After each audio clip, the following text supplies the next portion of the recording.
कोई एक बेटा यदि भगवान की भक्ति में लगता है, सत्संग कथा में लगता है, भजन करता है, उसके परिवार के 21 पीढ़ियां तर जाती है।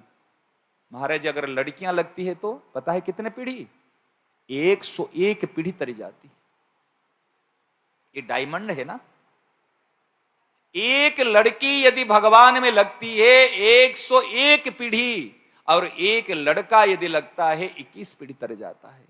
महाराज इसके लिए कि डोंगर जी महाराज बताते, एक बात याद आ गई। डोंगर जी महाराज कहते हैं कि एक बार एक कौवा, ध्यान से सुनना, एक कौवा था और रात्रि के समय में कौवा अपने घोंसला में बैठा है। एक हंस और हंसिनी दोनों भाई अपना, वो तो मोती चुगने वाले हैं, और वो कहीं दूर जा रहे थे। देखे अभी रास्ते में अंधेरी रात में कहां जाएंगे, अभी कहीं पर आतिथ्य स्वीकार कर लेंगे, कहीं पर आज रात्रि विश्राम करेंगे। तो उन्होंने कौवा जो था, कौवा के घोंसले में जाकर पहुंच गए। क्या जी रात रात हमको रहना, सुबह हम चले जाएंगे। कौवा ने कहा ठीक है, कोई अतिथि आए तो कभी इसको निराश नहीं करना चाहिए। और कौवा तो दिखने में बड़ा सुंदर है, सुंदर है ना कौवा? क्या हाँ या ना? हाँ, तो कौवा तो अपने सुंदर है, तो समझ लो माने काला रंग का है। और उस समय हंस और हंसिनी बिल्कुल देखने में, और हंसिनी महाराज चल, जैसे हंसिनी थोड़ी सी चली, मारे कौवा तो एक आंख में देखता है, वो यूं देखते रह गया। कैसे चलता है, बिल्कुल ऐसे ठुमक, मैंने मैंने हंस कहते ना, हंस कैसे चल रहा है, बिल्कुल बढ़िया से चल रहा है। वो ऐसे कौवा देख के रख गया, और हंस कह रहा है नजर मत लगा, आज रात रात रुकेंगे।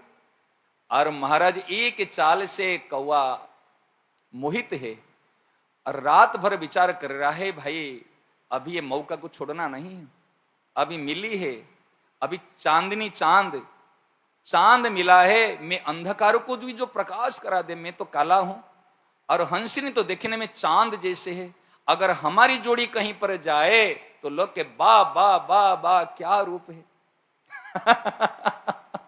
तो कौवा ने क्या क्या मारा, कौवा ने सुबह सुबह हंसिनी के हाथ पकड़ा कि चलो बेबी चलो यहीं चलते। और वो कहता कहां, मुझे क्यों पकड़ रहे, कि तू मेरी है। और हंस कहता है हंसिनी कि तू मेरी है। महाराज दोनों के बीच में लड़ाई शुरू हो गई। दोनों के बीच जब लड़ाई शुरू हो गई, शुरू होने के बाद में कहे चलो यहां के जो न्यायाधीश है ना, वो न्यायाधीश उनके पास चलते हैं, वो न्याय कराएंगे या जो कौन वास्तव में ये किसकी पत्नी है। अरे देखो ना, मैं हंस हूं, ये हंसिनी, तो कौवा ये कैसे तेरी पत्नी हो सकती है। कौवा ने जाकर के जो न्यायाधीश था, जाकर कह रहा है देखो न्याय मेरे पक्ष में करना। समझ में आती है ना, कि न्याय मेरे पक्ष में करना। कि क्यों? कि पितर पक्ष गया ना, तेरे जितने पितर लोग हैं तेरे को लेकर मैं पितर लोगों से मिला दूंगा। कौवा कह रहा है। तो न्यायाधीश कह रहा है क्या तू कोई मिनिस्टर है क्या? कि मिनिस्टर तो नहीं है, मैं पितरों का दूत हूं।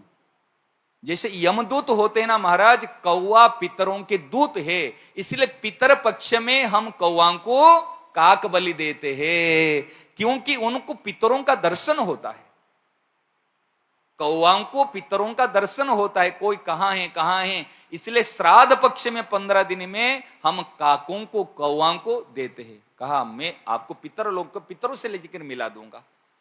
तो न्यायाधीश ने सोचा अरे भैया इतने बड़े सुयोग मेरे पिता दादा परदादा से मिलने का सुअवसर मिलेगा, एक अगर न्याय मैंने हेरफार कर लिया तो कौन सी फर्क पड़ेगा।